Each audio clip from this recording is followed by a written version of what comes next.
Bueno, para iniciar el módulo, el doctor Robert Redhat va a hablar acerca del manejo del trauma ocular de segmento anterior y posterior. Bienvenido, doctor Redhat. Él es de Polonia y es el presidente de la Sociedad Polaca de Oftalmología, es cirujano de retina y vitrio y segmento anterior y hace mucho trauma y bueno, lo vamos a escuchar en una magnífica presentación. Bienvenido a Oftalmo Córdoba. Robert, whenever you want, you can start. Okay, Estaba justo terminando de encender mi computadora. Damas y caballeros, es un gran honor para mí, un placer estar aquí. Estoy muy agradecido al doctor Germán Bianchi, pero también a sus colegas del directorio de Oftalmo Córdoba por esta invitación y por el gran recibimiento. Es mi primera vez en la Argentina, pero seguramente volveré. Aún que no me inviten, voy a volver. Así es que quiero comenzar.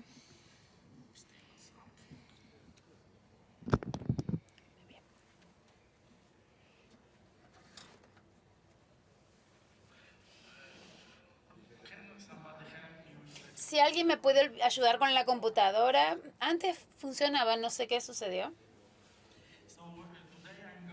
Hoy voy a hablarles de el manejo del trauma ocular y las complicaciones, pero esa es nuestra realidad.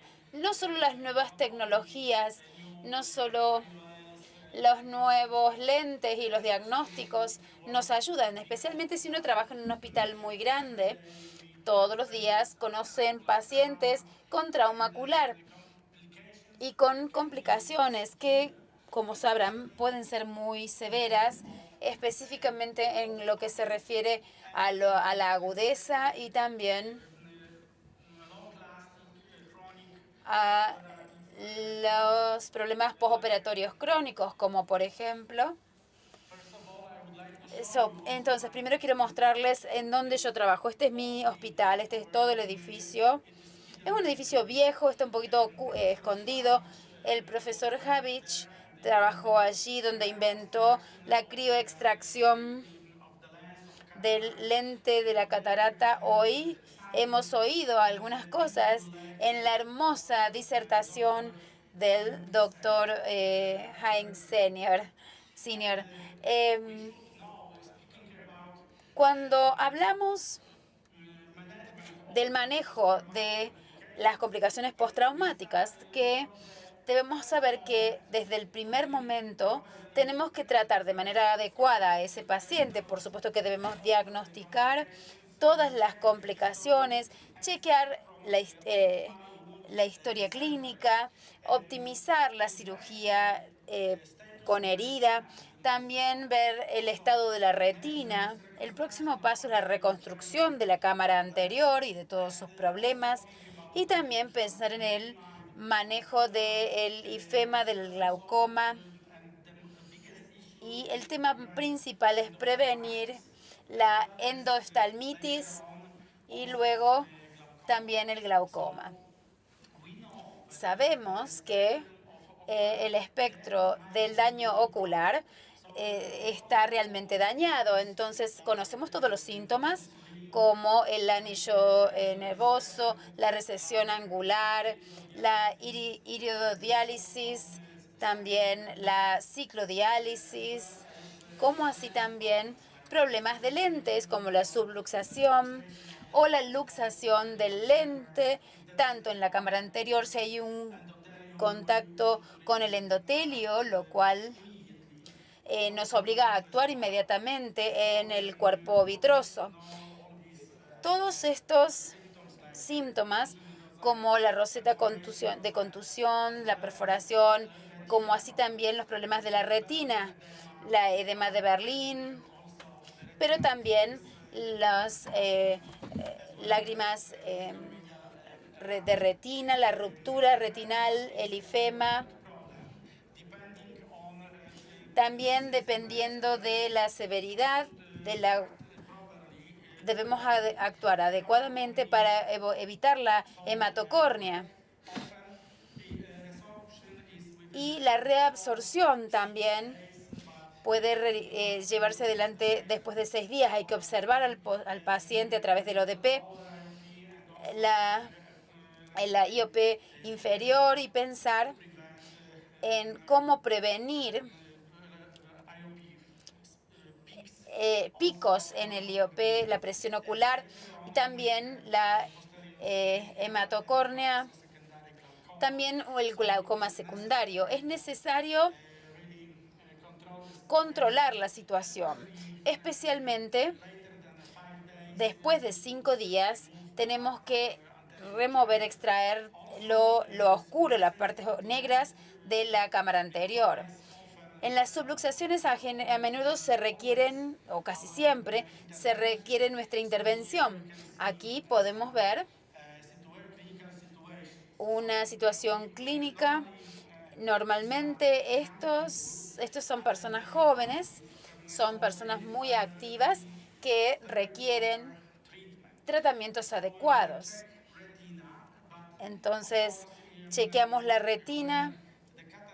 Cuando la catarata está subluxada, comenzamos con la operación de cataratas, la cirugía de cataratas. Vemos que hay hemorragia en la válvula vitrosa.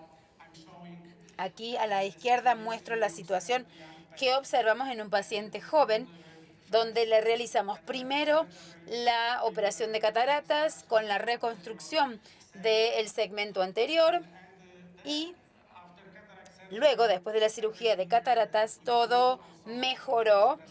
Hubo una reabsorción de la hemorragia vitrosa. El paciente solamente se mantuvo en observación y a la derecha podemos ver la catarata, pero también un desprendimiento de la retina.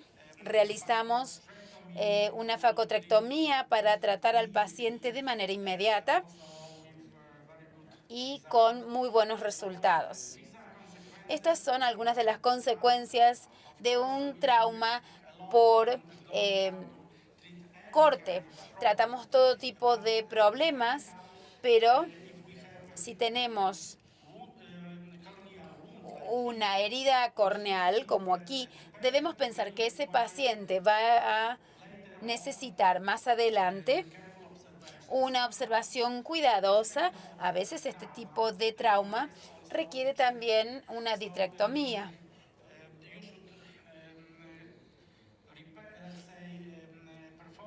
Hay que realizar la cirugía de esta manera, pero al día siguiente el cirujano puede encontrarse con un control del sector posterior.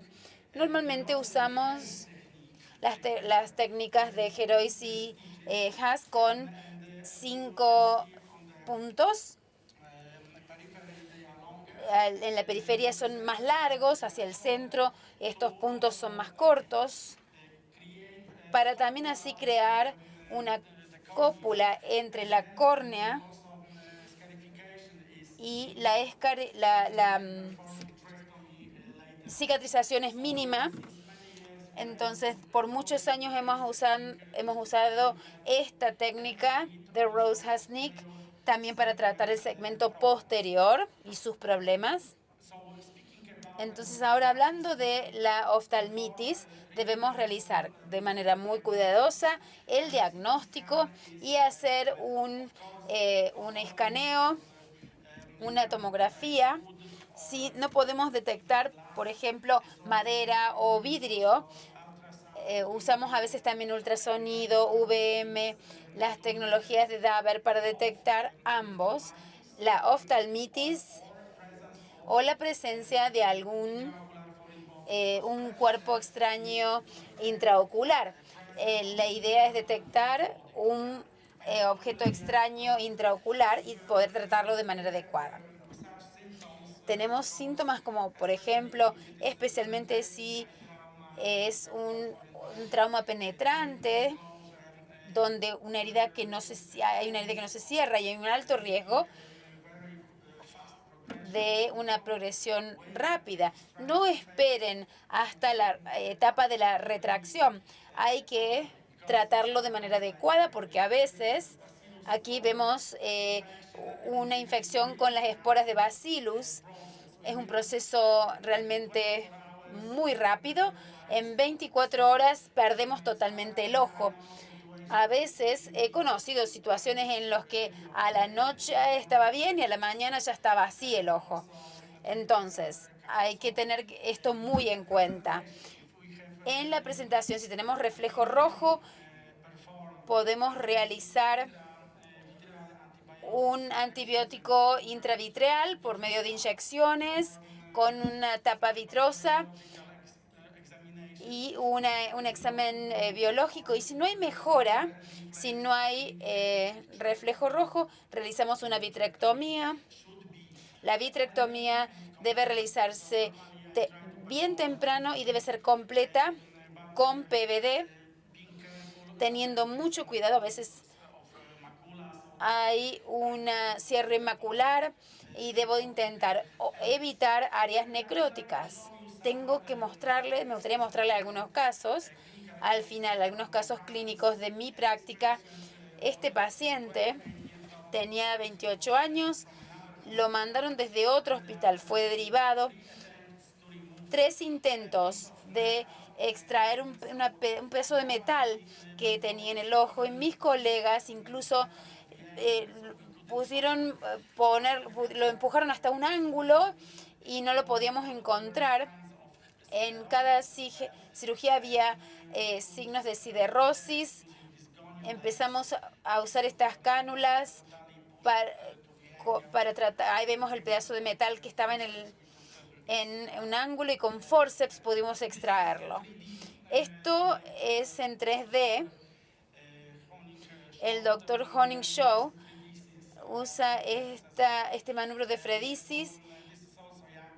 Es un paciente también joven que después de un trauma severo,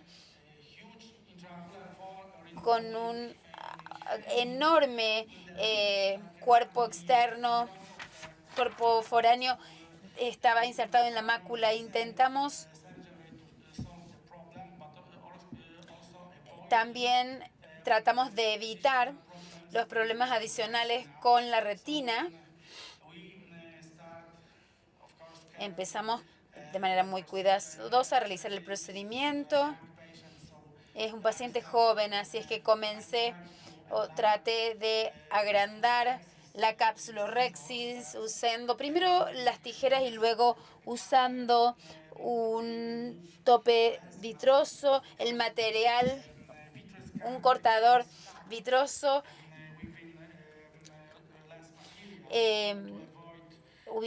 para evitar la aspiración y la ruptura retinal, y así empezar a crear parte de la cápsula Rexis.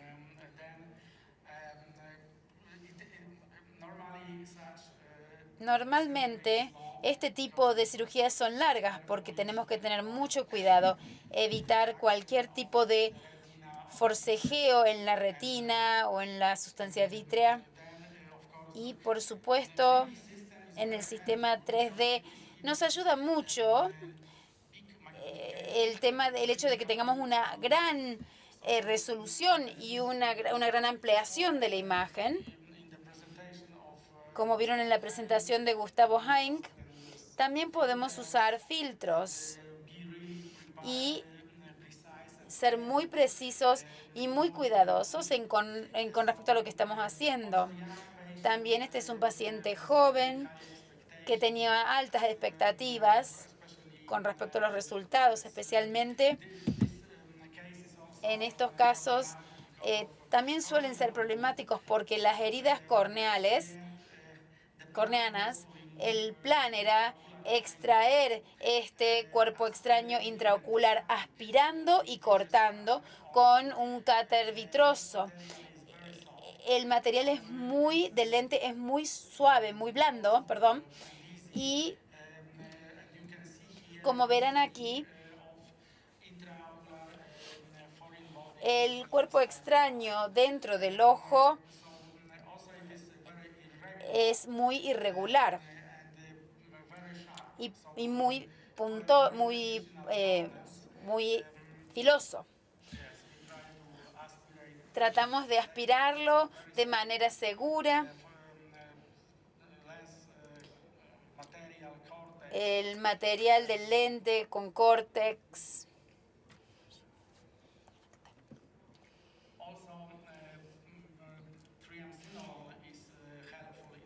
Triamcinolone es muy útil en estos casos.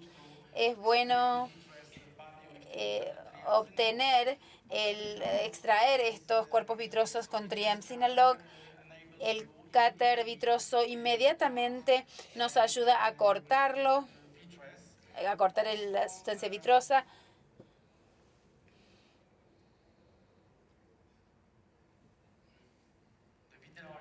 El video es muy largo, debo decirlo, pero la cirugía requería que tuviéramos mucho cuidado.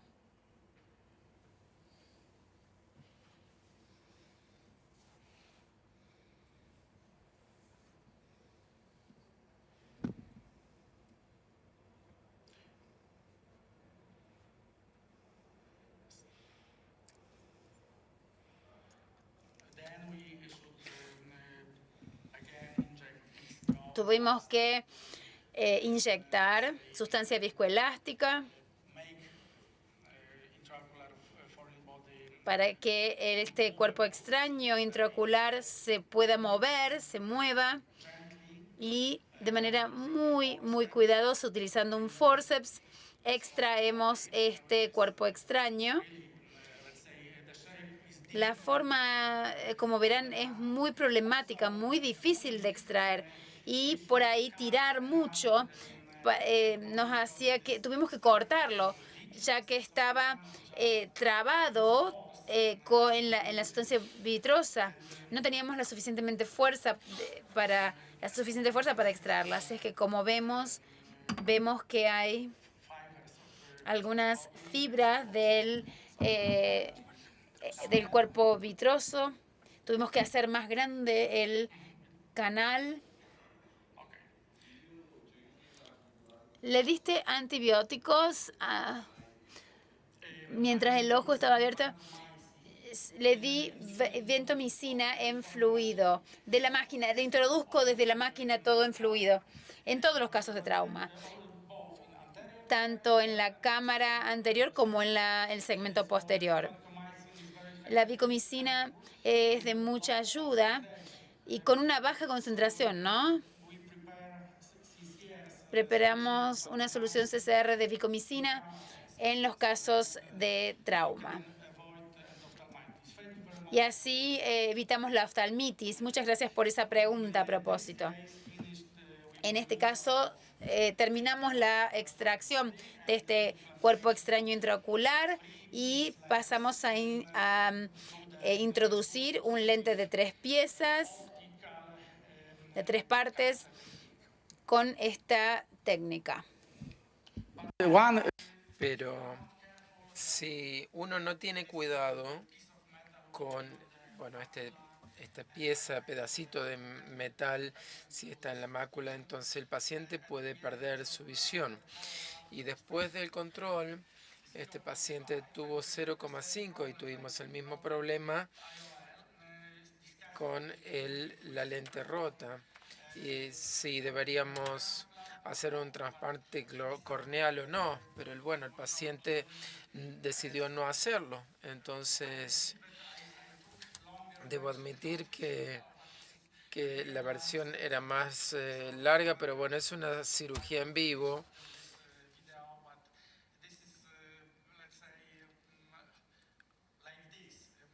Es así, es decir, cuando uno hace casos de trauma para prevenir oftalmitis y otras cuestiones, problemas retinales adicionales. ¿Cuánto demoró sacar el nylon? Bueno, normalmente de la córnea unos 2 meses. en este tipo de trauma, ¿no? Ahora, si en una cirugía de catarata normal, 2 semanas. ¿Y intentaste colocar la intraocular en la primera cirugía o esperaste hasta una segunda vez? Sí, muy buena pregunta también. Normalmente en este caso implanté la lente de manera inmediata en el surco y luego fue una buena idea porque el problema estaba con la cicatriz, era con la cicatriz corneal.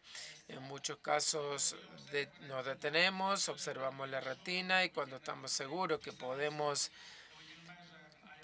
medir la lente de manera precisa, pero lo más importante es el estado de la retina. Y finalmente decidimos hacer una implantación secundaria.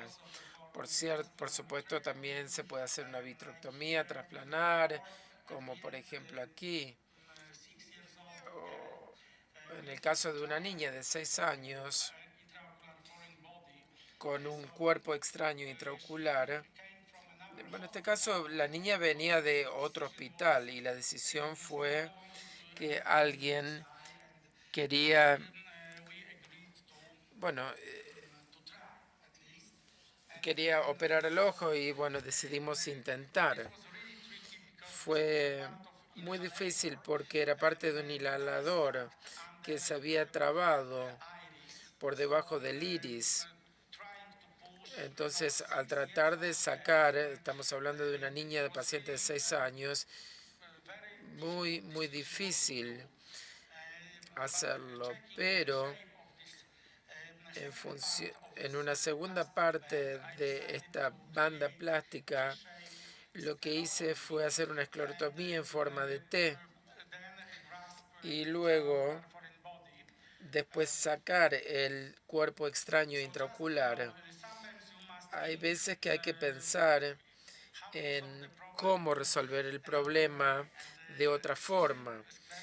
Y la esclerotomía en T para un cuerpo extraño intraocular gigante es una muy buena solución. También este caso fue muy exitoso porque no hubo problemas retinales, es decir, desprendimiento de retina, por lo cual pude terminar con una vitrectomía y cerrar la herida. Y también realizamos una vitrectomía anterior, es decir, sacamos parte de la lente y al final el próximo paso fue implantar una lente en el surco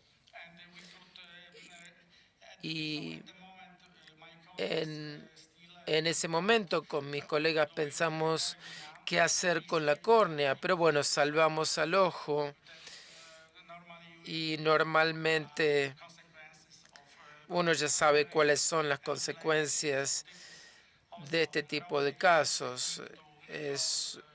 Y utilizamos entonces una técnica para cerrar la herida corneal. En ese momento estaba seguro que tenía que ir al día siguiente hacer una vitrectomía trasplanar y operar a la retina, pero fue una hemorragia de vitrectomía. Observamos que la retina estaba bien y terminamos con la implantación de la lente intraocular. Muchísimas gracias por su atención.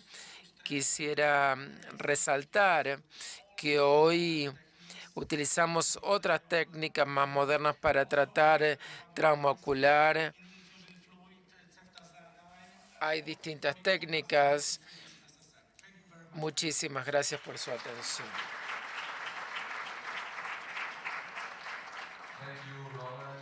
Muchísimas gracias, Robert. Realmente casos muy difíciles con resoluciones muy interesantes. Muchísimas gracias por estar aquí en Oftalmo Córdoba. Ahora vamos a continuar. Doctor Tomás Ricardo Heredia. El doctor Heredia es un colega venezolano quien está en plena organización del Congreso de la Sociedad Venezolana, que es ahora el 17, 18 y 19 de noviembre, ¿es así? Es así, exactamente. Bueno, así que, bueno, Tomás Ricardo Heredia nos va a hablar acerca de casos y cosas raras y no tan raras. Muy buenas tardes. Antes que nada, pues darles las gracias a los hermanos Jovelina, Tiziano y Andrés, a Germán y a mi gran amigo Noé Rivero por haber hecho esta invitación, y me encuentro realmente extremadamente honrado de haber venido a una ciudad tan bella, porque hasta ahora ha sido muy bonito, todo ha sido puras cosas buenas. Vamos a hablar entonces de algunas cosas raras, algunas cosas, casos y cosas raros. ¿No está?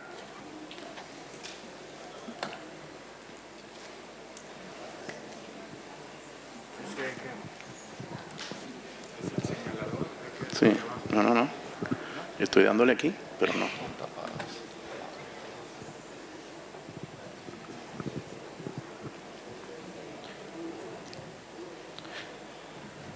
Ricardo, esto es para que no extrañe Venezuela, que acá también las cosas no funcionan.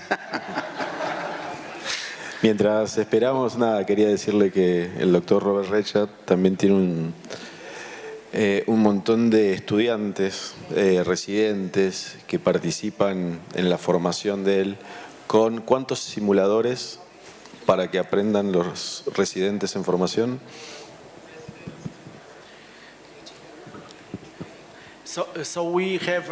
Sí, tenemos un centro satélite en colaboración con ASASL. Con mi universidad tenemos unas 10 estaciones para realizar las prácticas de cirugía de catarata, vitrectomía y también de córnea. Quedan todos invitados a visitarlos. ¿Cómo están aprendiendo con esos simuladores que hoy les ayudan tanto a realizar las cirugías? Bueno, muchas gracias, Robert. Ok, vamos así, otra vez. Buenas tardes. Entonces vamos a colocar algunos casos raros, son pocos, pero son interesantes. Tenemos un caso de un paciente extremadamente pobre, indigente más bien, con trastornos de la conducta y además de eso alcohólico, que llegó al hospital de esta manera y de esta forma, no solamente en el párpado inferior, sino en el párpado superior.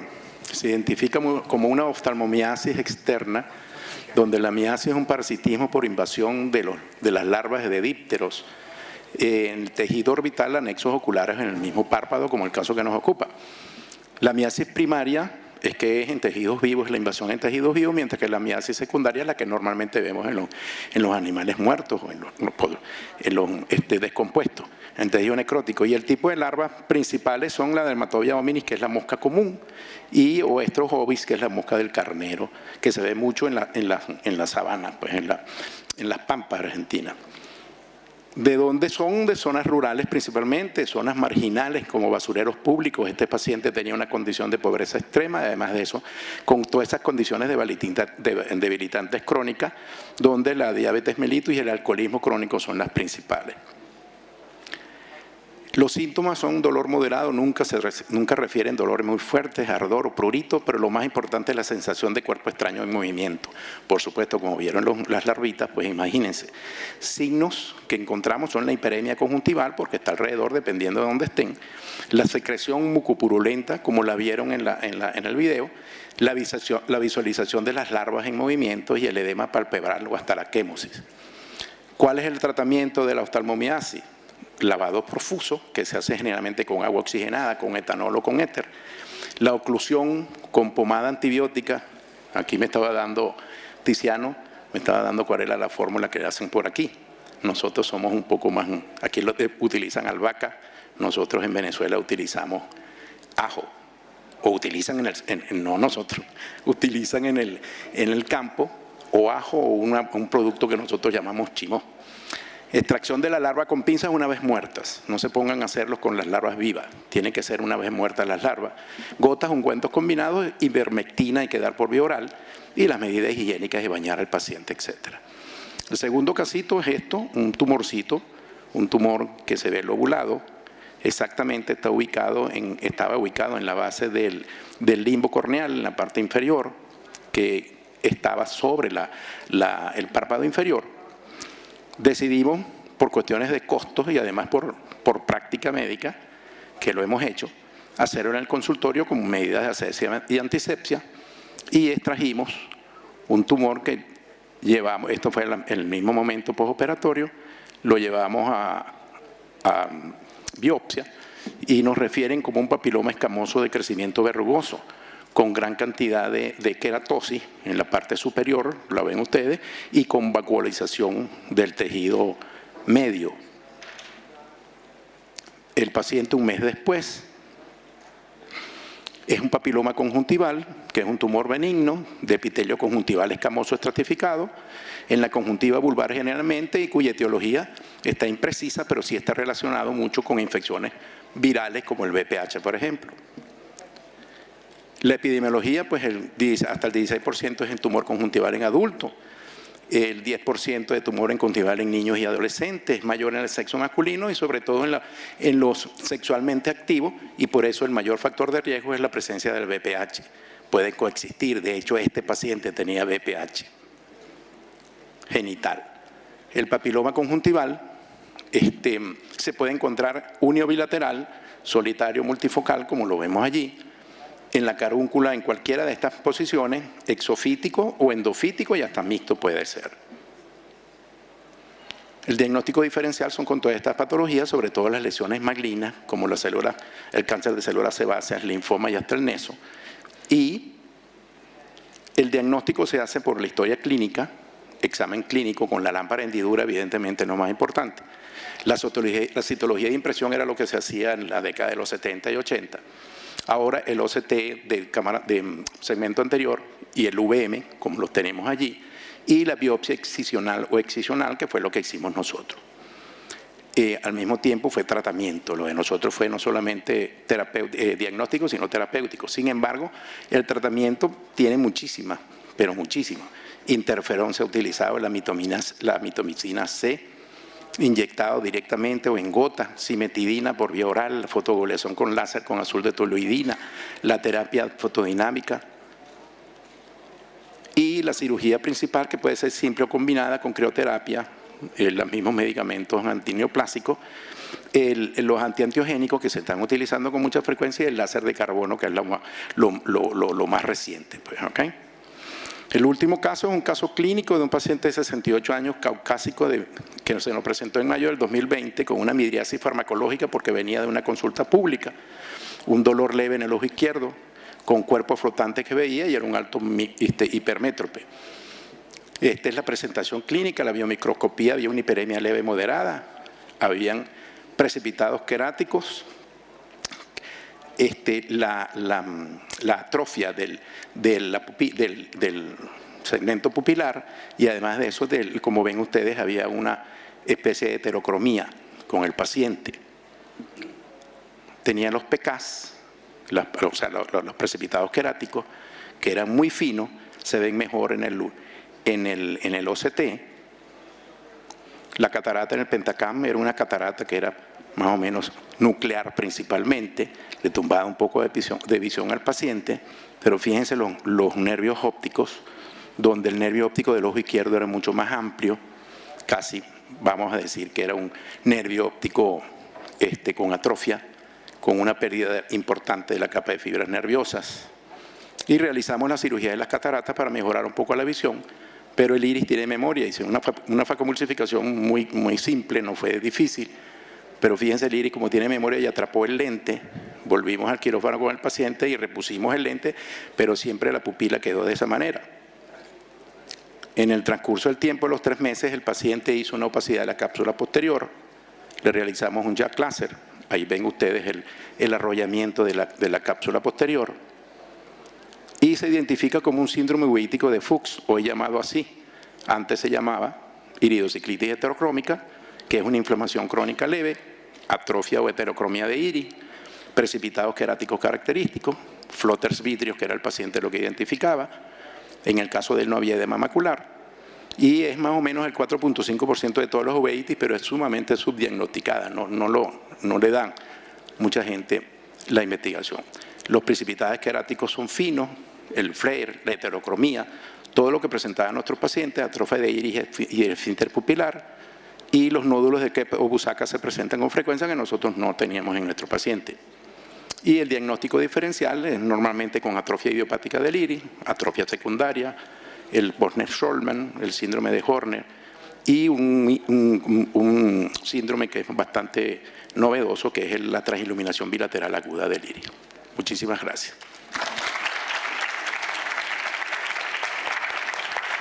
Muchas gracias. Que más allá de la córnea y las lentes intraoculares hay otras patologías que nos podemos enfrentar. Y vos sabés que a propósito de la miasis,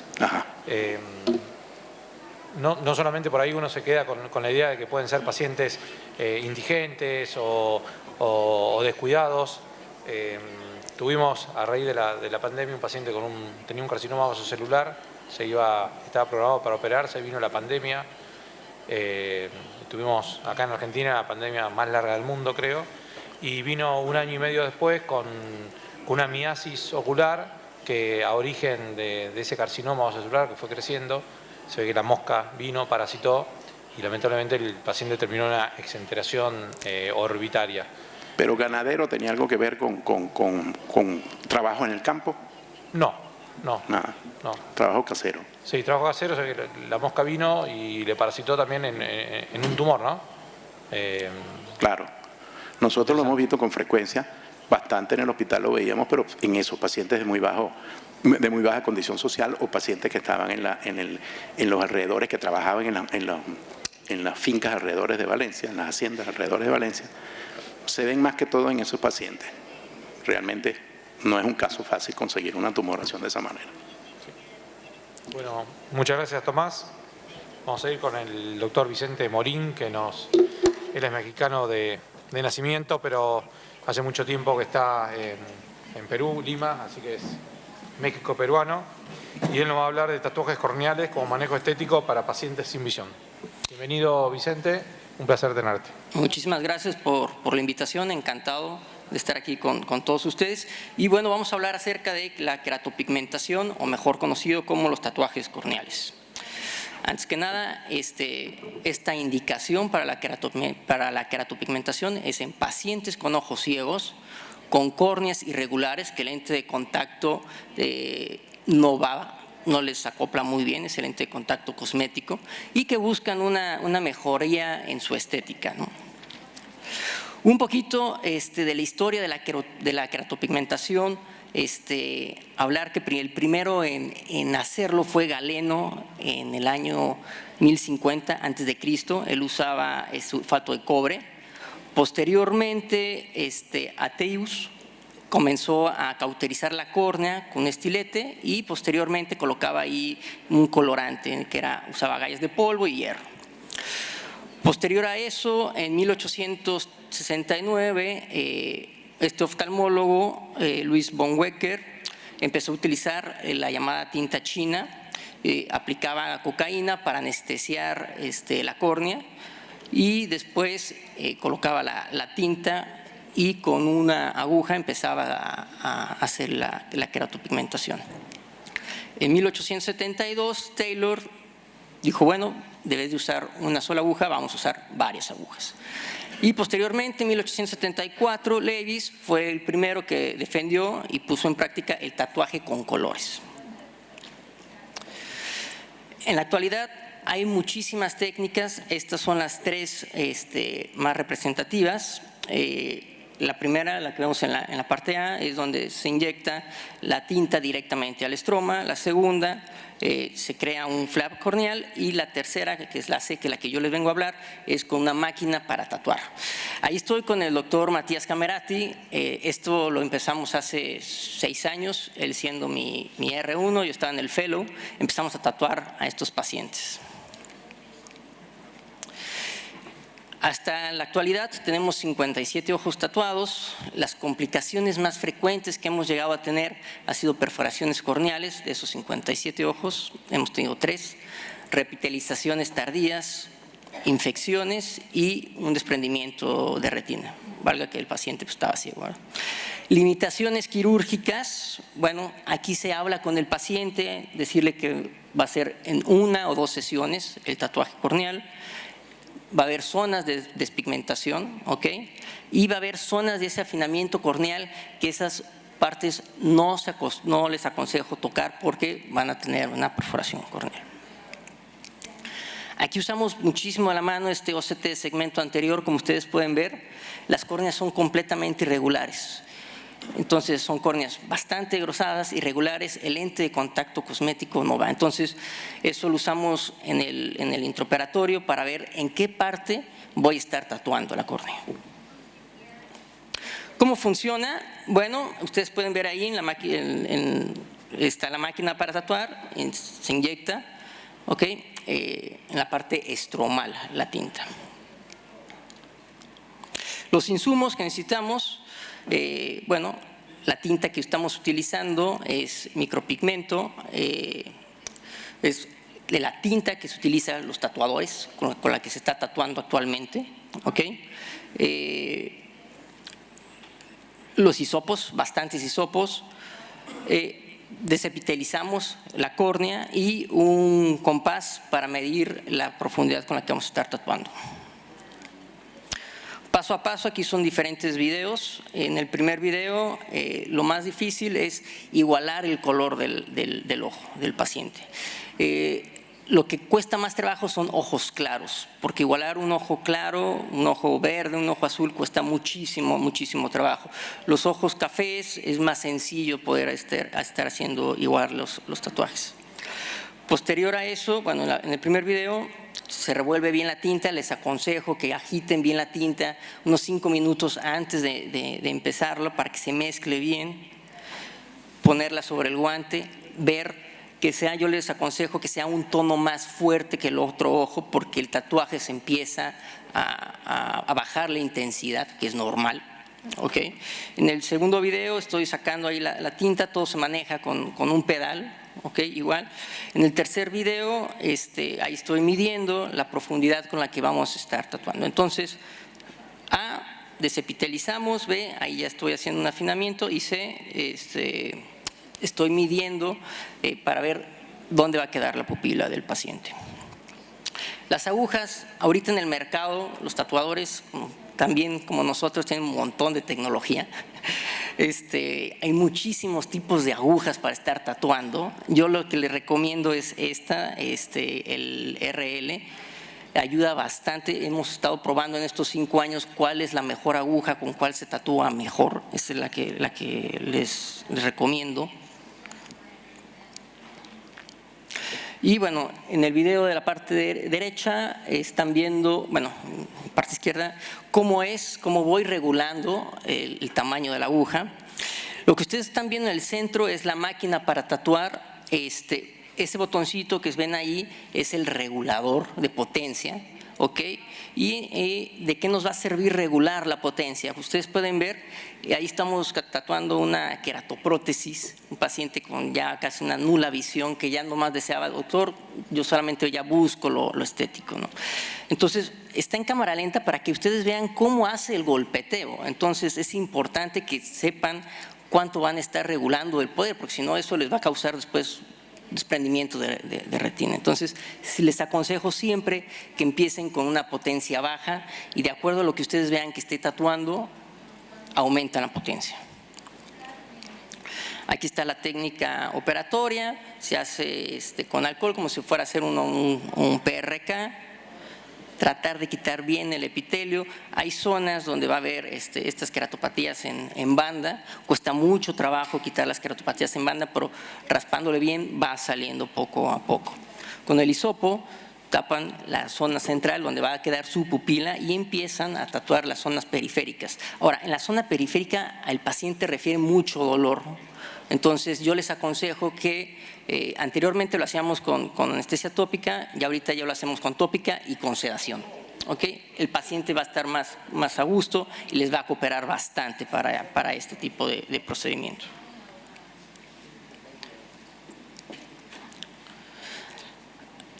Ahí estamos terminando el tatuaje. Ustedes si se fijan, ahí estoy tocando, tapando la pupila. Y aquí está ya una imagen agrandada de cómo ha ido avanzando, ¿no? O sea, cómo tenemos aquí la máquina para tatuar y por el otro lado las agujas que se utilizaban anteriormente.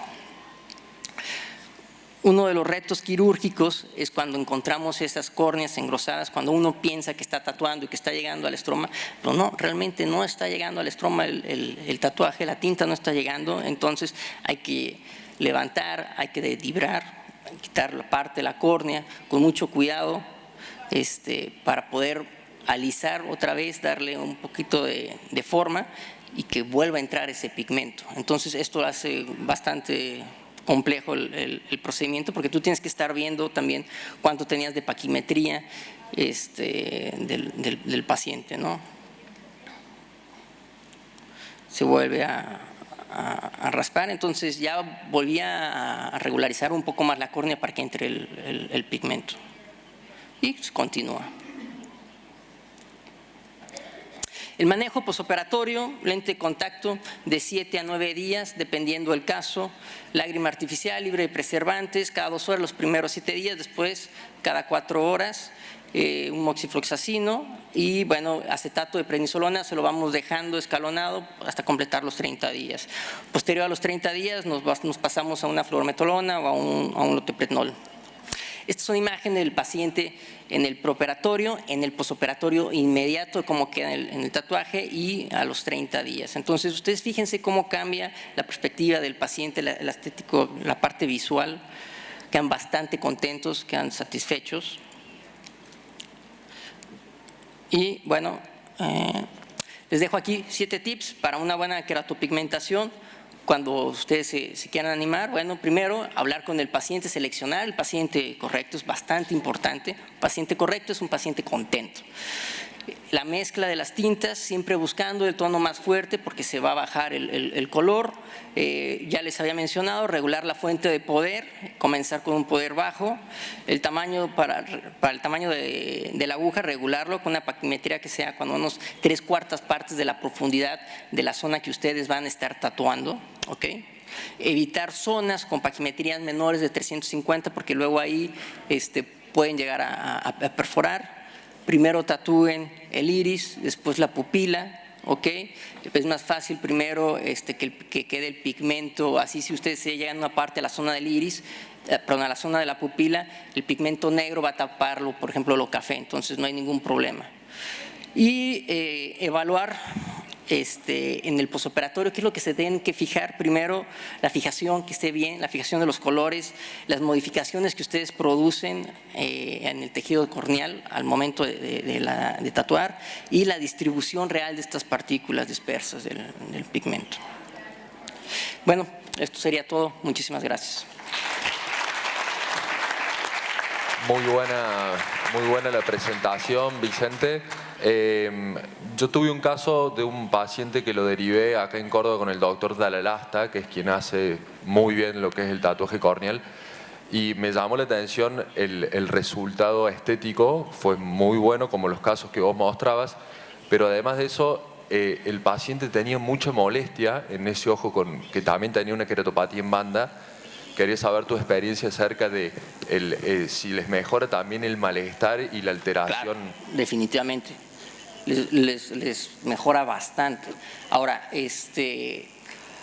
cuando tú tienes la queratopatía en banda y le empiezas a sacar, después de un tiempo vuelve a salir un poco, o sea, pero tú le tienes que hablar al paciente, ¿sabes qué? Mira, puede que sí, va a haber zonas también de despigmentación y el paciente lo tiene que, o sea, lo sabe, luego el paciente llega. Esto es otra cosa que no les había mencionado, los retoques.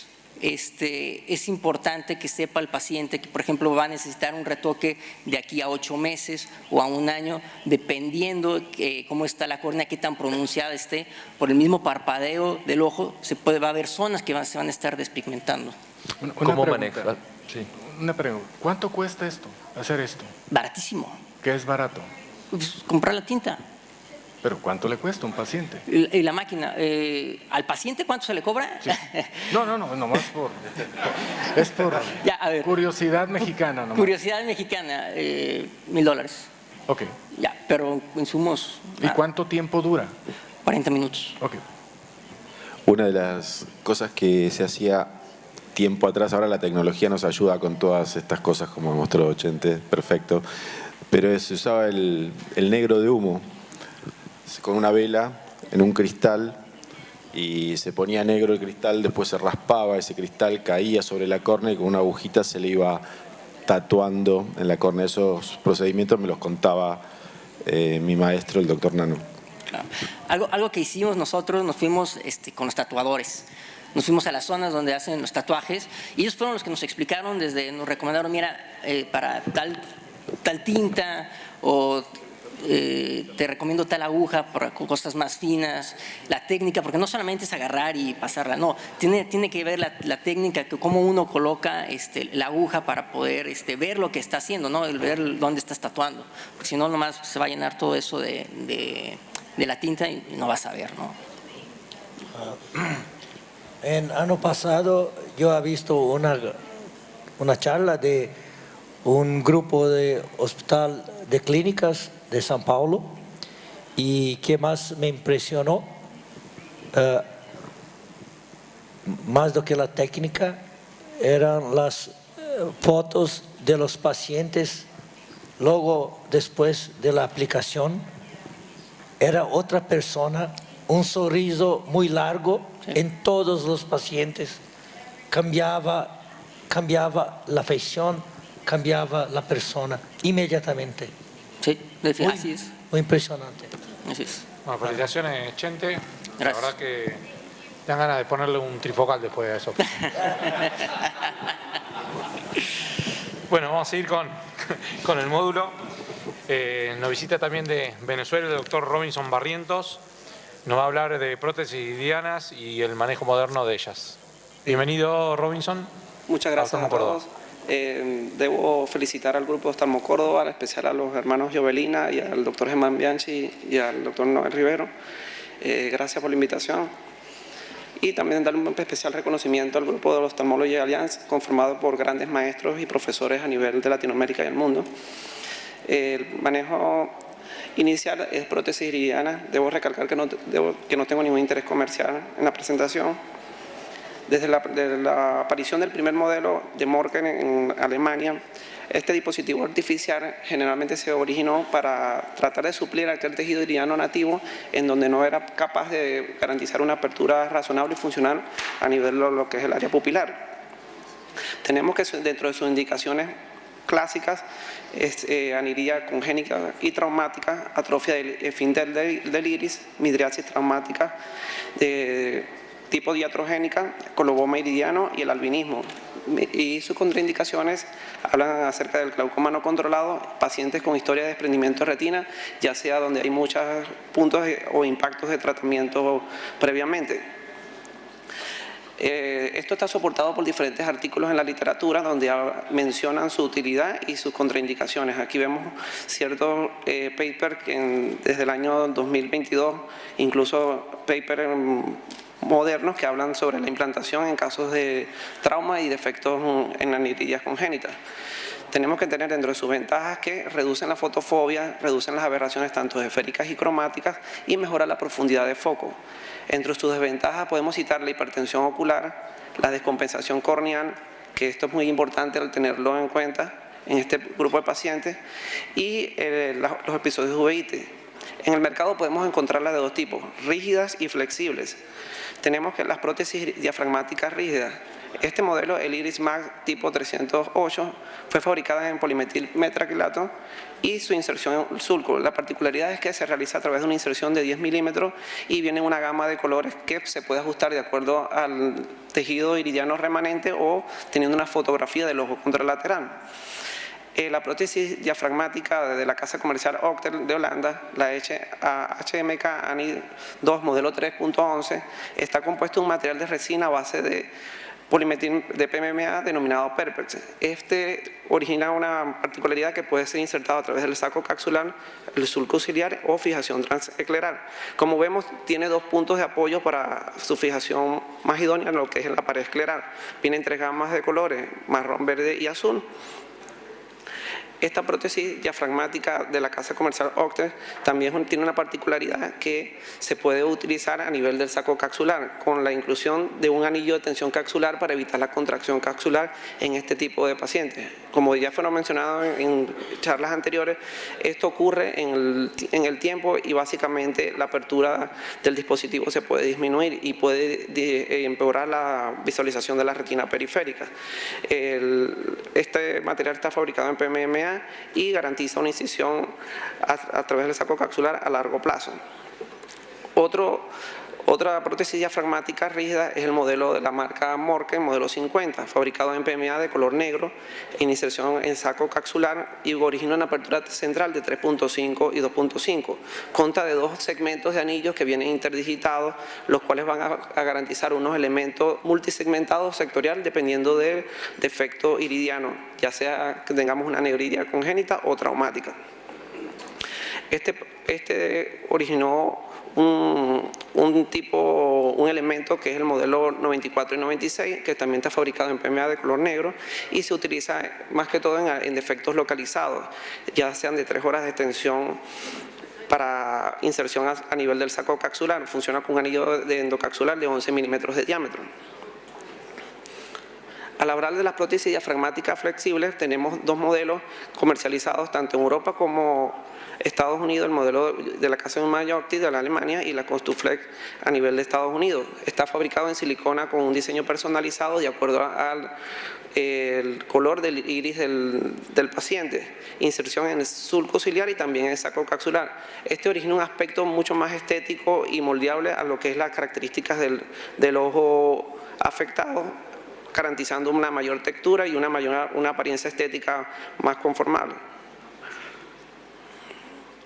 Este dispositivo, realmente se tiene muy poca experiencia acerca de los dispositivos diseñados por Postdeyeva, que es un diagrama artificial de iris lente. Este consta con un apoyo, una lente de 5 ácticas de apoyo, tiene un borde romo que permite la inserción de una manera más idónea y con menor riesgo de afectación de la cápsula posterior.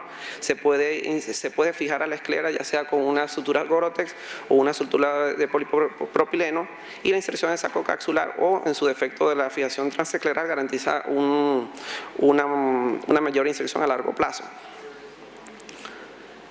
Este otro dispositivo, el de la marca comercial Octet 311, ¿sí?, funciona como lente anhidria. Está fabricado con un copolímero de acrílico hidrofóbico y vienen con poderes de 0 a 40 dioptrías. Hay dos modelos, el modelo C que consta de 3.5 milímetros y el modelo F de 10 milímetros. La inserción en el saco capsular a través de una incisión pequeña de apenas 3 o 2.75 milímetros. Para concluir, debemos tener en cuenta que esto amerita una destreza por parte del cirujano, por lo que se debe tener un conocimiento básico y preciso de las técnicas quirúrgicas.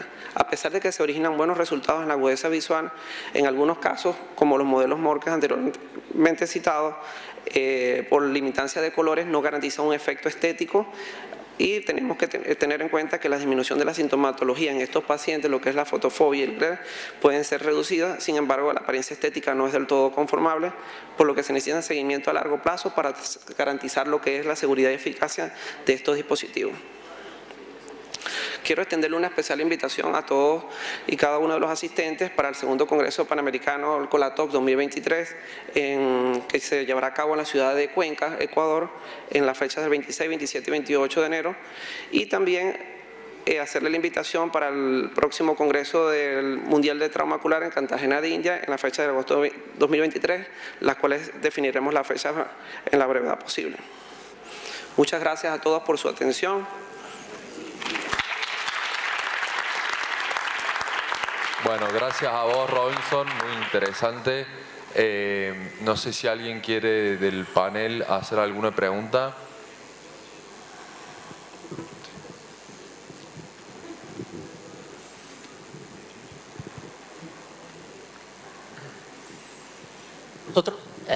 nosotros ahí en el instituto tenemos algo de experiencia colocando los de marca Reaper, unos rusos, van muy bien.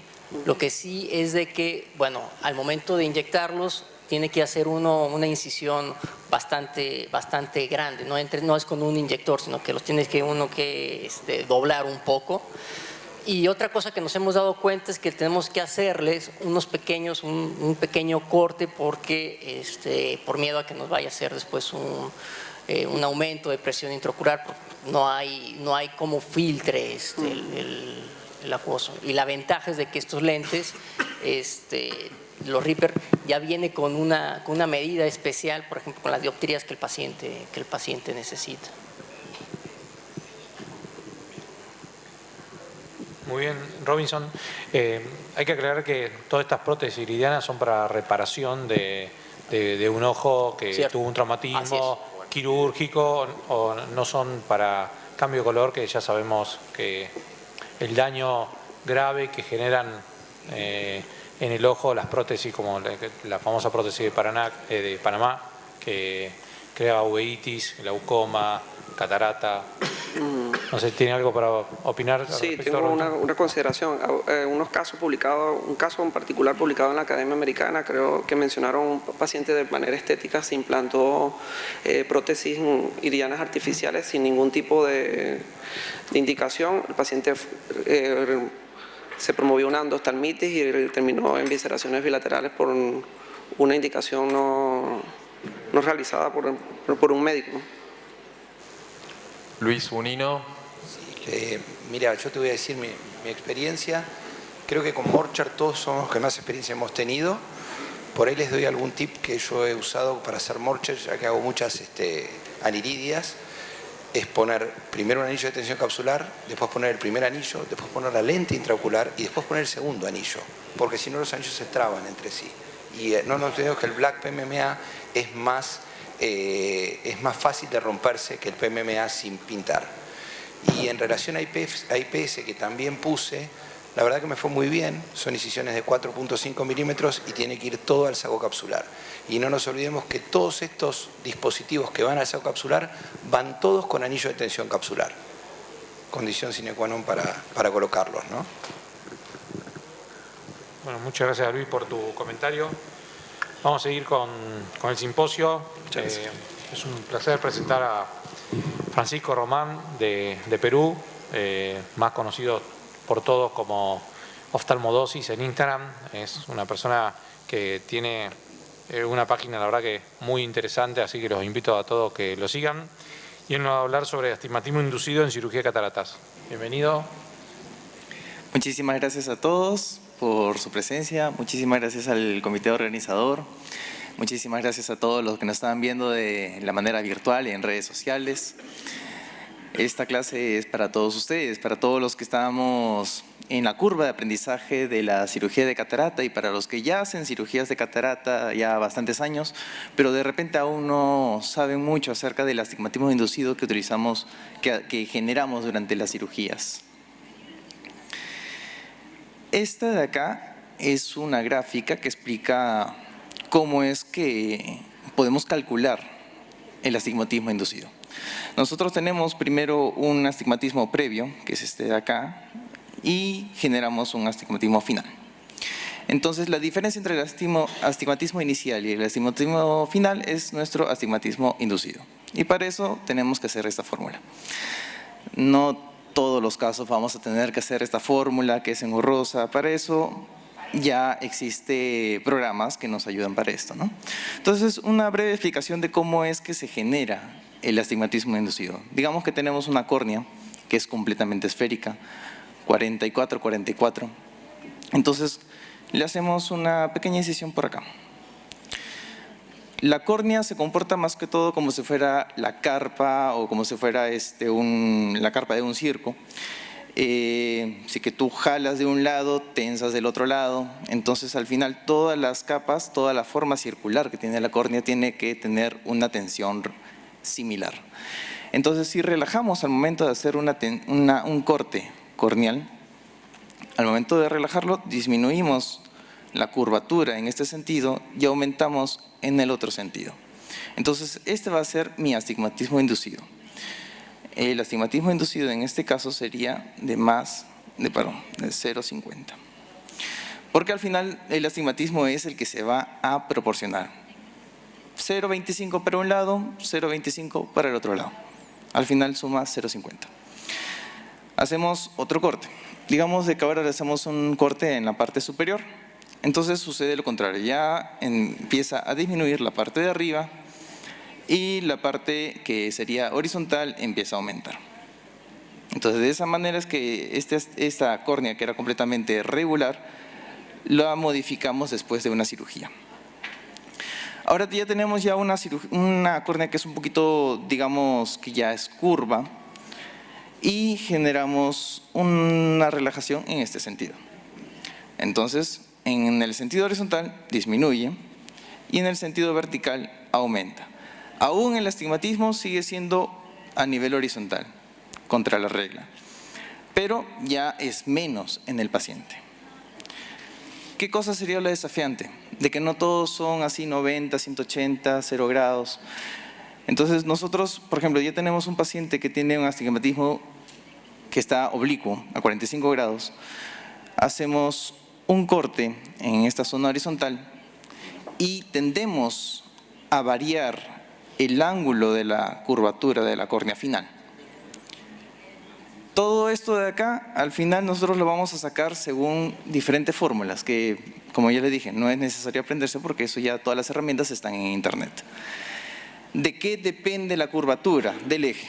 Si hago un corte acá, corte por acá, más por acá, depende del ancho. Si es un corte grande, un corte chiquito. Por ejemplo, los accesorios casi no generan astigmatismos inducidos, más que todo es por el cuchillete que utilizamos en heridas principales. El largo, más que todo el largo del túnel. Si es un túnel largo o es un túnel corto. ¿Qué otras variables tenemos? También de la experiencia del cirujano. Digamos que es un cirujano experto, ya sabe hacer un corte bien bonito. Alguien que recién está aprendiendo hace un trapecio, que suele pasar en las primeras incisiones. El tipo de incisión, sí que es más cerca a la córnea, más cerca al limbo, más cerca a la esclera, si es que es completamente escleral, si es que es sonrisa invertida, si es que es un corte horizontal en la esclera. El white to white, ¿de qué tamaño también es la córnea? Como ya se dijo en exposiciones anteriores, es diferente operar a un paciente que tiene una córnea de 11 o de 10, o digamos de 12, de 12.5, entonces eso varía también. Y al final, ya eso de acá es lo regular, lo que uno ya está acostumbrado a hacer. Pero ¿qué pasaría si que al final al paciente le tengo que poner un punto, 2 puntos? ¿Qué pasa si tengo que hacer otros cortes y tengo que generar 3 puntos acá? ¿Qué pasa si se me complicó? Convertí a intracapsular, pongo acá 3 puntos. Después pongo encima la conjuntiva para poder tapar toda la esclera herida. Entonces todo esto al final va a jugar en el astigmatismo que va a resultar al final de la cirugía. Ahora sí, vamos con los, más que todo de acá, el SIA Calculator. Uno busca esto en internet. Si gustan, después me escriben por Instagram, en Oftalmodosis, y yo les paso toda la clase. Me dan solamente sus correos y yo les paso las clases para que puedan buscar cada una de estas herramientas cuál les gusta más. El SIA Calculator es del Dr. Warren Hill, en el cual uno va colocando datos de cada uno de sus pacientes y al final te salen el astigmatismo inducido total en el eje Y y en el eje X. De esa manera tú vas a tener un registro de cada paciente. Le colocas un código, la fecha de la cirugía, la fecha es según la fecha en la cual la colocan los americanos, la edad del paciente, en dónde hicimos la incisión, qué ojo fue, si es que fue córnea clara, fue limbar, fue masa escleral, el tamaño de la incisión, que es lo principal que juega. Obviamente que si fue una sola incisión, acá solamente tenemos de una sola incisión. La queratometría preoperatoria, K1, el K2, los ángulos, la querametría postoperatoria y también los ángulos. Y al final ya te empiezan a sumar. Y acá ya teníamos un dato, ahora ya sumamos al segundo paciente y de esa manera ya te sigue apareciendo más resultados. Después uno va a la parte de reportes y te genera los ojos derechos, cuántos astigmatismos inducidos, qué grados, qué tamaño de astigmatismos inducidos has realizado, en el ojo izquierdo tantos. Entonces de esa manera es una forma de también autoevaluación. ¿Cuándo se recomienda hacer esto? Cuando uno ya lleva más o menos unas 50 o 70 incisiones corneales que todas te han salido muy similares, entonces ya uno se siente ya confiado de empezar a hacer su propio registro para conocer su astigmatismo inducido. Panacea. Uno busca también esto en internet, hay forma de descargarlo, en tanto Android, en la computadora, en el sistema iOS de los iPads. Apenas uno lo descarga, esta es la versión de la computadora de Windows, en el cual acá colocamos calcular el IOL Power, después me voy al CIA y me sale este menú. Acá ya no registra los pacientes, pero por lo menos ya te sale para que tú conozcas cuánto fue tu astigmatismo inducido por el paciente de manera particular. Tú juegas acá con los números, las queratometrías, el ángulo y el postoperatorio. Ya que te sale hacia dónde fue el astigmatismo inducido como resultante acá. VIXIA. VIXIA también uno lo puede buscar en internet, lo descarga más que todo esto desde el App Store del sistema iPhone, no hay para Android, en el cual uno va colocando también diferentes datos. Acá también están los datos del white to white, está también la edad del paciente, si tú usas también la profundidad de la cámara y te da un ploteo de cómo han sido tus resultados según ojo derecho, según ojo izquierdo, según el tiempo. La Academia de Cirugía Refractiva, también tenemos esto de acá. Vamos a la parte de que dice Corneal CIA Tool y nos vamos a descargar una página de Excel. Acá uno también va colocando paso por paso todos los pacientes que uno tiene, en el preoperatorio, en el postoperatorio y te sale ya el resumen en ploteo nuevamente de cómo ha sido tu astigmatismo inducido. Haciendo esta clase me puse a descargar todo lo que salía del CIA Calculator, al final nunca llegué a encontrar de dónde había obtenido un Excel, al final solamente encontré esto de acá, lo tuve que volver a copiar y pegar en el Google y uno descarga esto y también te sale otro Excel en el cual uno va colocando también los datos de los pacientes. Te va colocando los pacientes si fue masculino o femenino, qué ojo fue. Este de acá es un poquito más rápido, solamente te dice la queratometría más curva y los ángulos en meridianos. Y muchísimas gracias por su atención. Les invito a todos ustedes a seguirme en oftalmodosis. Bueno, muy interesante, Francisco. No sé si alguien del panel quiere hacer alguna pregunta. Sí. Aquí nomás una pequeña observación. Siempre que nosotros vamos a hacer una evaluación del CIA, siempre, recuerden, para tener unos datos precisos, siempre debe ser en el mismo lugar. Siempre. Y tiene que ser también con la misma máquina. Si es que uno hace los autorrefractos y con eso estamos viendo las queratometrías, entonces todo tiene que ser con autorrefracto. Si estamos viéndolo con el IOL Master o con otra máquina que ve la queratometría, siempre tenemos que guiarnos con esas máquinas para que nos salga el astigmatismo inducido mucho más sencillo. Más bien quisiera sus opiniones, sus recomendaciones, ya que yo todavía no llego a los 85. Sí, a mí me gustaría acrescentar algunas cosas de concepto de CIA. Cuando iniciamos el uso de CIA, usábamos 0.5 aproximadamente la mayoría de los cirujanos.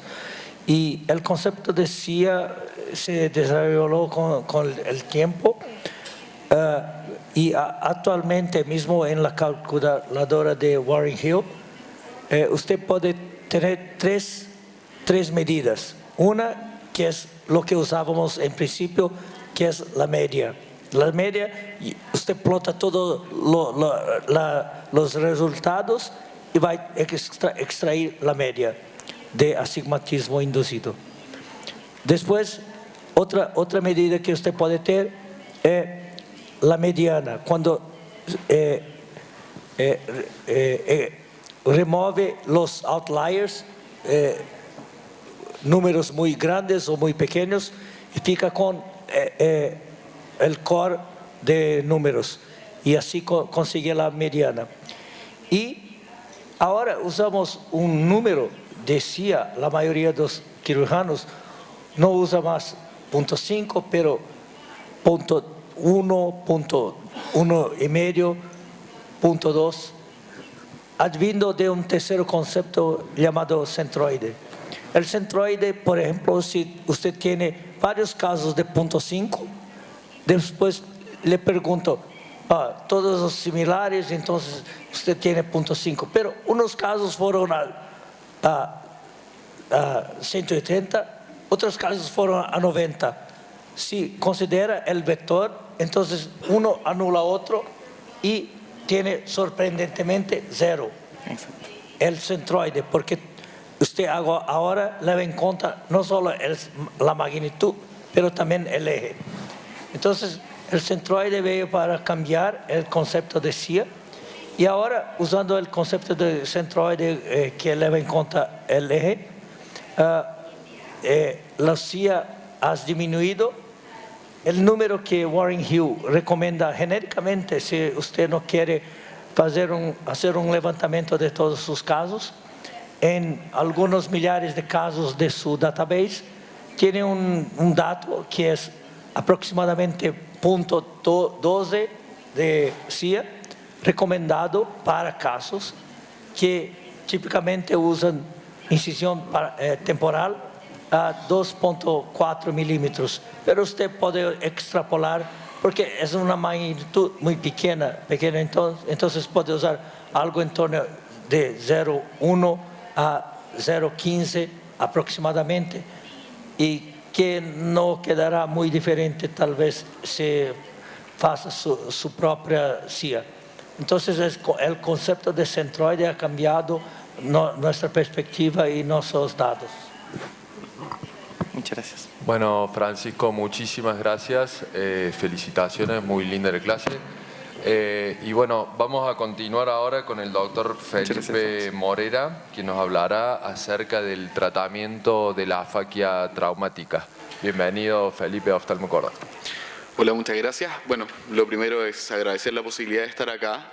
Lo segundo es felicitarlos por, la verdad, hacer un congreso híbrido es bastante difícil. Bueno, yo voy a hablar un poco en relación a lo que se viene a la fiesta de Halloween. Voy a hablar de Nightmare en afaquia traumática. Vamos a usar 5 tips para espantar los espíritus. En relación a los implantes del lente retroiridiano. Bueno, yo formo parte de la Asociación Panamericana de Trauma Ocular, de la Asociación Chilena de Oftalmología y trabajo en el Hospital San Juan de Dios.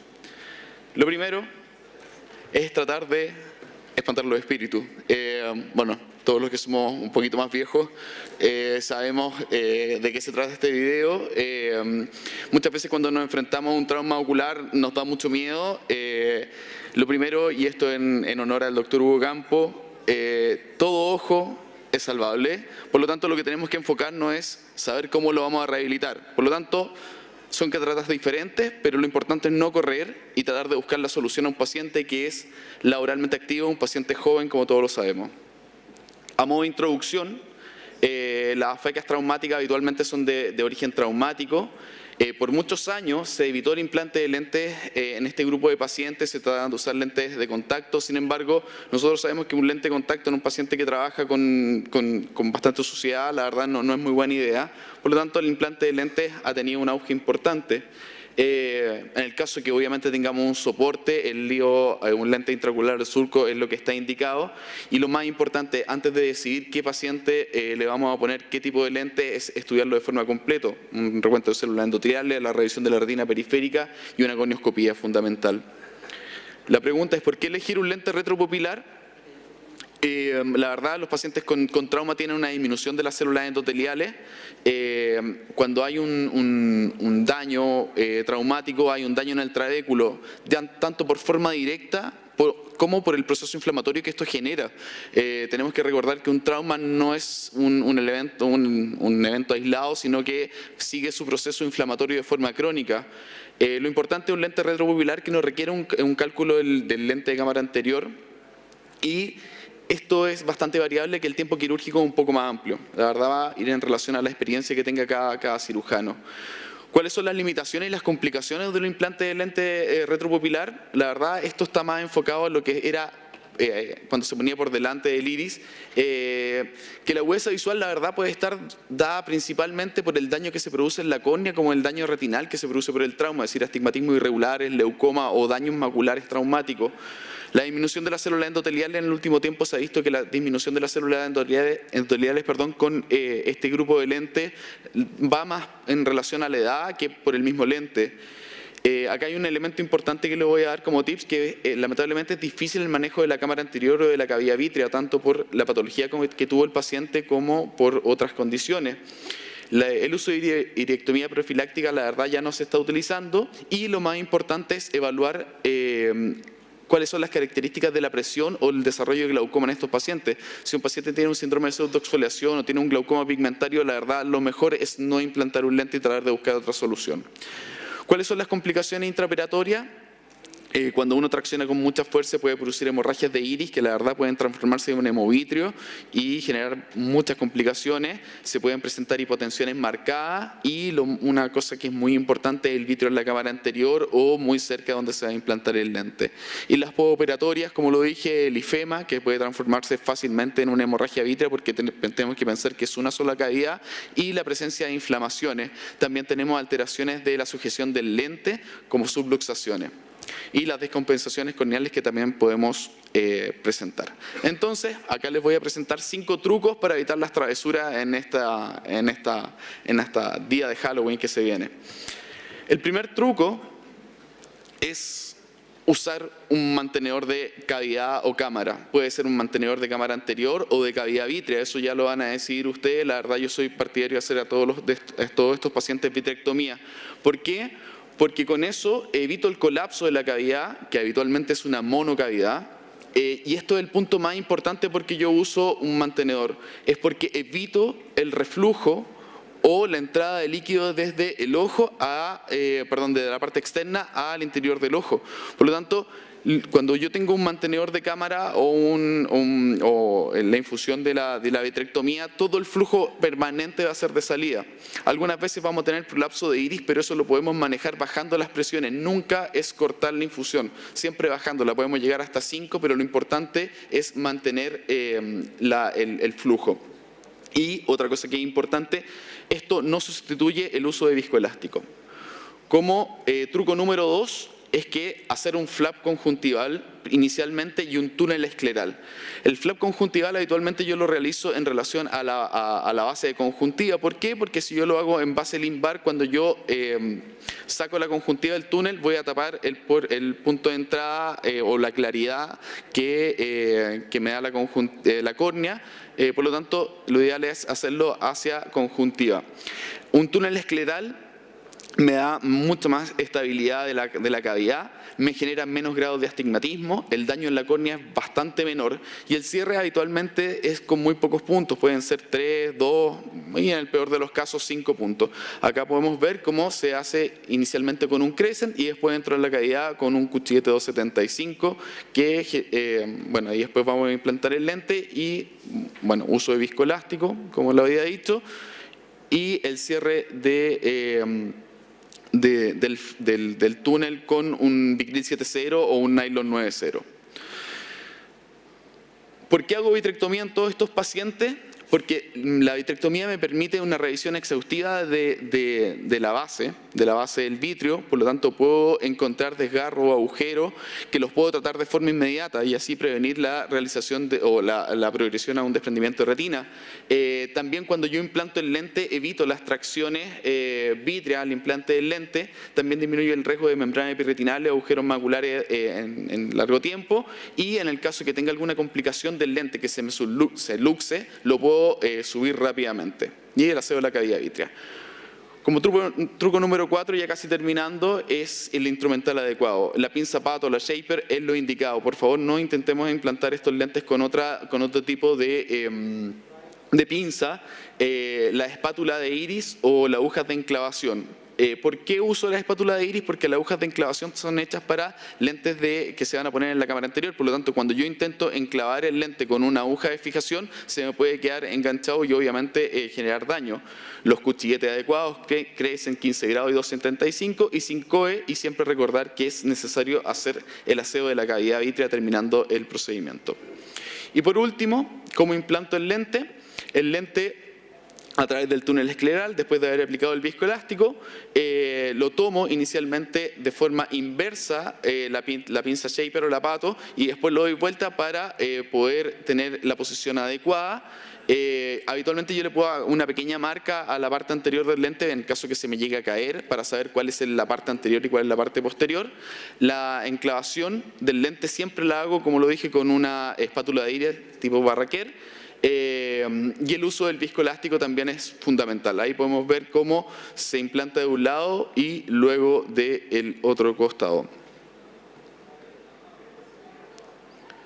Después de eso, bueno, ahí vemos que hay un pequeño prolapso del iris, pero habitualmente se maneja fácilmente bajando las presiones y poniendo viscoelástico en la cámara anterior. Como conclusión, es una técnica bastante segura, con una curva de aprendizaje bastante rápida. Lo importante de esto es que evita la comunicación entre el medio externo y la cavidad vítrea, a diferencia de otras técnicas como el Yamané. Está indicado especialmente en pacientes jóvenes. Lo importante, que lo dije al principio, es una evaluación oftalmológica completa del paciente, evaluación de la periferia de la retina, gonioscopía y toma de presión intraocular. Estos pacientes, como todos los otros pacientes, requieren un control periódico y jamás escatimar en gasto en relación a este grupo de pacientes. Tenemos que pensar que son pacientes jóvenes que tienen una larga vida por delante. Y, como lo dijo Robinson, todo invitado al Colatoc 2023 que se va a realizar en Cuenca y esto es lo más importante, el Congreso Mundial de Trauma Ocular que va a ser en agosto del 2023 en Colombia. Muchas gracias.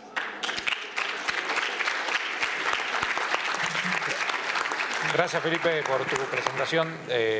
Estoy de acuerdo con todos los tips que dijiste y la verdad que la lente Iris Claw, tanto adelante, o sea, prepupilar o retropupilar, es la técnica de afaquia que más experiencia hay, ¿sí? Hay una técnica muy interesante que la describió la doctora Prieto de España para enclavar el iris retropupilar, es pasar una aguja de un prone de 10 ceros, ¿sí?, de limbo a limbo. Eso hace que uno pueda enclavar el iris a través, o sea, no necesitar ningún aparatito, o sea, para el enclavamiento, usar la aguja, y uno se asegura de dejarlo bien entre 0 y 180 grados. El doctor Reja quiere hacer un comentario también. So, congratulations. Felicitaciones. En mi área utilizamos una incisión corneal para implantar para este tipo de casos y funciona muy bien. Con una sutura se puede cerrar el túnel corneal y en este momento la técnica preferida en combinación con vitrectomía es YAMAC. ¿Te entendí bien? Dijiste que metes el lente y lo volteas dentro de la cámara anterior. No, yo tomo la pinza shaper, lo tomo al revés. Invertido desde el primer momento. Exactamente, y cuando voy a instalar el lente, la doy vuelta, pero cuando voy a instalarlo el lente. Sí, no hago una rotación interna. Yo tengo una larga experiencia con el artesano invertido. De hecho, lo presenté en el Mundial de Córnea en 2005. Fue el primer caso publicado en América Latina. Pero el énfasis aquí es que sí hay que meterlo invertido, necesariamente, para que quede claro. Este lente tiene una forma anatómica que es que la cara posterior es plana y ligeramente cóncava. Si uno no lo pone invertido, va a ser un bloqueo pupilar. Entonces, la razón de enclavarlo es justamente esa. Y puesto así, además las paticas van hacia atrás un poquito. Entonces, es mucho más fácil enclavarlo, bien sea con la técnica de la doctora o con los ganchitos, pero siempre invertido. Sí. Otra cosa, qué pena. La constante de cálculo del lente cambia violentamente cuando uno pone este lente en cámara posterior e invertido. En las fórmulas del IOLAB pues, está ahí la fórmula para ponerlo en cara anterior y cara posterior.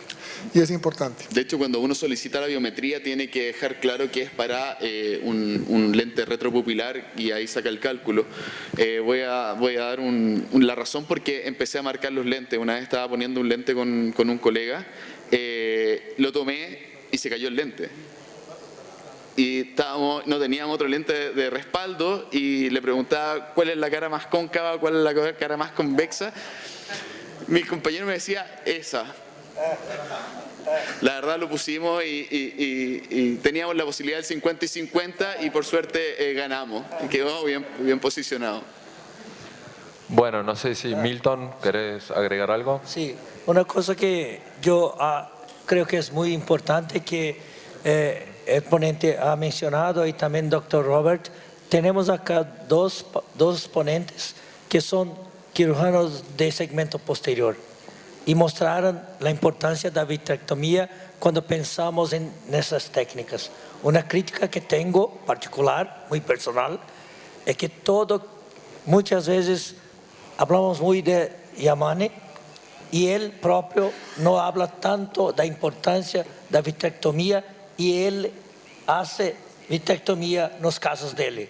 Creo que si él hablase de la importancia de la vitrectomía como parte integrante de la técnica, no sería tan popular.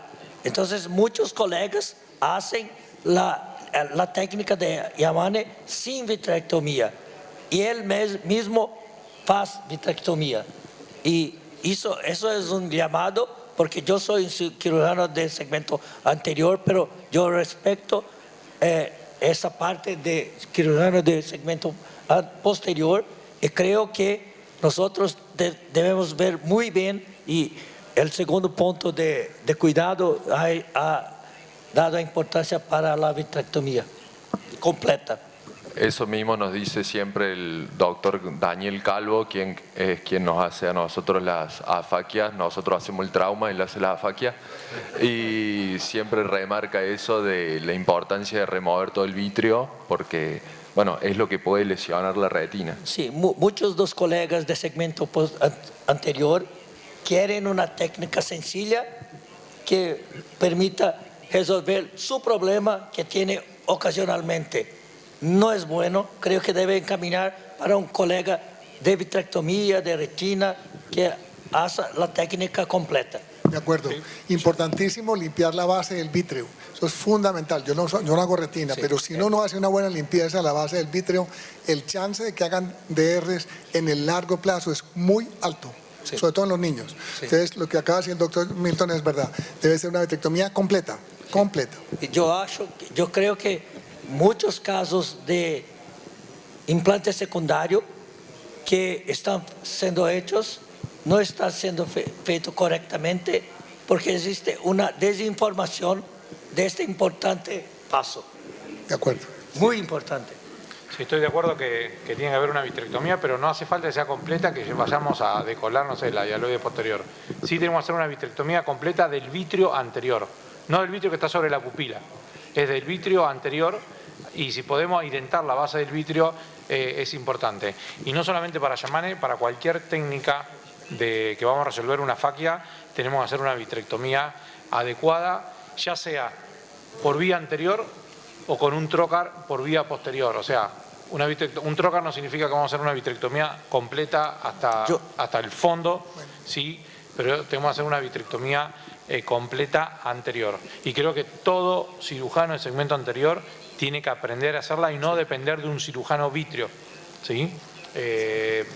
Los equipos que hay ahora, la tecnología que hay, la tensionolona que nos ayuda a ver el vitrio, creo que todo cirujano del segmento anterior tiene que aprender a hacer una buena vitrectomía, no solamente para cuando vayamos a resolver la complicación, sino para dejar el ojo prolijo para resolverlo en una segunda cirugía, porque si dejamos el ojo con vitrio adelante, traccionamos, cuando vayamos a resolver la afaquia ya vamos a tener el desgarro y el desprendimiento de retina.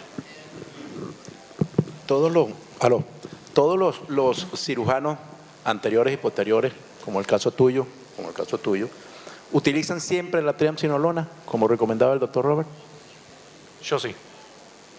Yo uso triamcinolona porque tenemos que pensar que estos son pacientes jóvenes, por lo tanto el vitrio está bastante adherido, tanto en la parte de la base vítrea como en el polo posterior.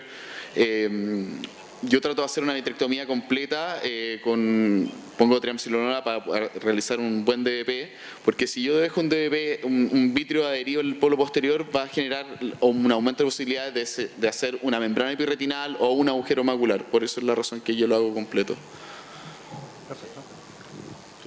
¿Alguien más que quiera agregar algo? Bueno, Felipe, Bueno, quizá ratificar lo que estás diciendo. Yo tengo una retinóloga con la cual trabajo que es muy rígida con eso. Ella insiste en que la vitrectomía, sobre todo en los niños, tiene que ser muy bien hecha. Es distinto al adulto. Yo, desafortunadamente en este caso, diciendo lo que tú dices. O sea, si uno puede hacerla bien, siempre es mejor una vitrectomía bien hecha que una hecha a medias, ¿cierto? Y tengo que aceptar, como todos los cirujanos de segmento anterior, que nosotros no somos buenos cirujanos de vitrio. Lo hacemos un poco mejor cada vez, ya ponemos un trocar, en fin. Pero ayuda mucho cuando limpian bien y cuando estamos seguros que detrás del iris no queda por ahí bandas de vitrio que no estás viendo. Bueno, Felipe, muchísimas gracias por la presentación.